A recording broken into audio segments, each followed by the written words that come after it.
A vote for Mitt Romney and Paul Ryan will put our country back in the hands of leaders who understand what America can and, for the sake of our children, must be to keep the dream alive. No one will move heaven and earth like Mitt Romney to make this country a better place to live. We have Governor Mitt Romney and Congressman Paul Ryan, and we need to make him the next president and vice president of the United States. Okay, so there you saw some of the big three lineup last night for the speakers at the Republican National Convention. And they had the crowd on their feet a few times last night. You saw Rick Santorum, Ann Romney, and Governor Chris Christie. They came with the same message that Mitt Romney is our guy. Well, political science professor and analyst Jason Johnson is attending the convention in Tampa. And I suppose he'll be attending the Democratic National Convention, too, and talking about both. So, Jason, you were there. Did Ann Romney prove to be the secret weapon for Mitt Romney? I don't think she was a secret weapon. She did what any good political spouse does, which is say, I love my husband and so should you. Whether or not that's going to convince anybody outside that room remains to be seen. But I do think she did a good job of having a good sense of humor and making a very direct attempt to close the gender gap.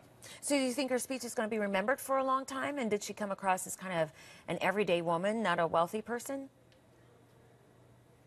Oh, no, she didn't come across as an everyday woman at all. I don't think that anyone who knows Mitt Romney's background, who knows that her father-in-law was a governor, thinks that Ann Romney is a regular person. But she's not running. It was her job to say, look, my husband is a man that we can all connect to. My husband is dedicated and he loves this country. No one's ever going to beat Liddy Dole in 1996. She probably did the best Oprah impression. But I think Ann Romney did pretty well for a lot of Republican wives who've spoken at these conventions over the last few years. Okay, now what about...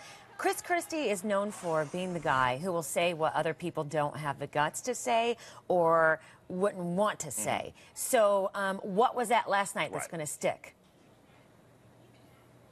Well, I think he made a great quote yesterday when he said, look, presidents don't follow polls, they lead polls. I thought Chris Christie made probably one of the best speeches we've heard so far. It was a wonderful 2016 speech.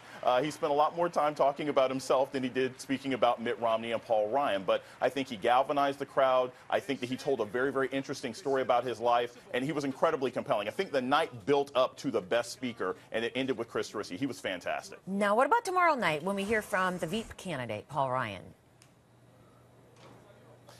You know, Paul Ryan's going to have a tough act to follow. I mean, you know, a lot of people out there wanted Chris Christie to be the vice presidential candidate. So Paul Ryan's got to go out there. He's still introducing himself to people. There's still lots of people who don't know who he is. So he's got to galvanize the crowd, but he's got to make the case for Mitt Romney. That is the vice president's job. So I want to hear a lot more about Mitt and less about Paul Ryan tonight. All right. Thank you so much, Jason Johnson. Appreciate talking to you and you getting up early. Because if you're in at a convention, I'm sure there's lots of activities to attend in the evening, and you had to go to bed for us.